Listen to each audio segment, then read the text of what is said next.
My sense is the consultants, the compensation consultants have had some role to play in this. They've made it way too complex. This is not a very complicated problem. I think you give them some cash, the senior executives, not a very large amount, and just long-term compensation. One objection that would come that would be legitimate from the CEOs and the CFO side is why should we be held responsible for the risk of the stock after we are no longer the CEO.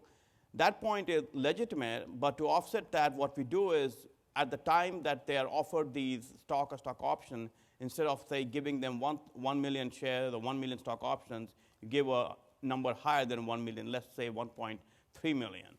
So that offsets for the additional lack in liquidity, loss in liquidity, and the fact that they have to bear undiversifiable risk in that time period.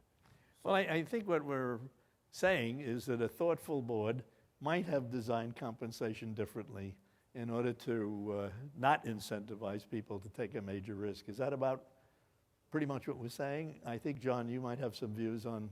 Yeah, we don't agree with Sanjay's proposal, but certainly I agree, Ira, with what you said. Boards have to be very careful in designing compensation. We're faced with a very, very simple political fact right now, and you're all faced with it as directors, and that is almost everybody's agenda, no matter what side of the issues you're on in corporate governance, can come down to dissatisfaction with compensation. That is the wedge issue that is used by every side to drive their point of view and their perspective on how corporate governance should be structured and what corporations and boards should look like in the future. The problems that we looked at, and we did look at what Sanjay has proposed, is you've got incredible change happening in corporations as they restructure and they respond to global markets. The company may look very different in 18 months or in 3 years after the executive retires.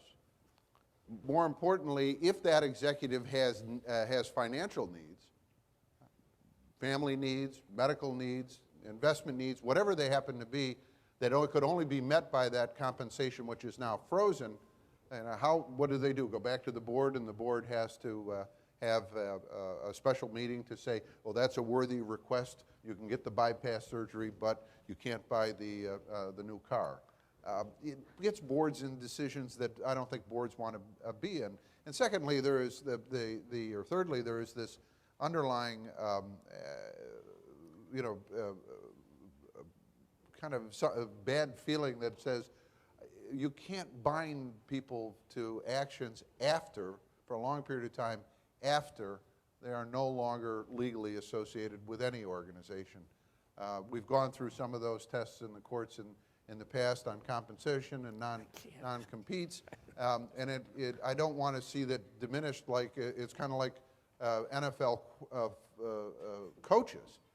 They all have contracts, and I've never seen one enforced because they all move from one to the other, and they have nullified the things that you try to get out of people in their inner relationships through contracts.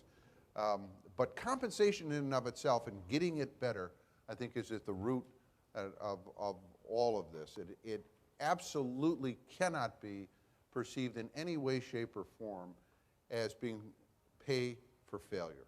Mm-hmm. We have no issue with that whatsoever. One of the things I would point out, though, that I think is as we get outraged and for good reason, and as we get very populist, we tend to do stupid things. And I have to warn everybody about what you're going to be facing in this environment.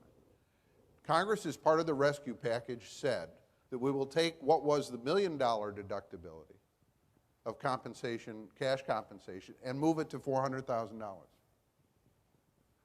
We are, as a nation, a very tax-efficient people, and to the extent that we focus more on tax efficiency, which is a nice way of saying not paying taxes, as a basis for compensation, we get farther and farther away from performance. And we get the exact opposite effect that we were intending by putting the limitation on. So I think boards have to design it for the circumstance of their own companies. They have to design it under a set of principles that we've all discussed and we agree with. It has to be absolutely tied to performance. It has to be balanced. It cannot reward failure. And it has to be transparent and understandable to the shareholders and to the general public.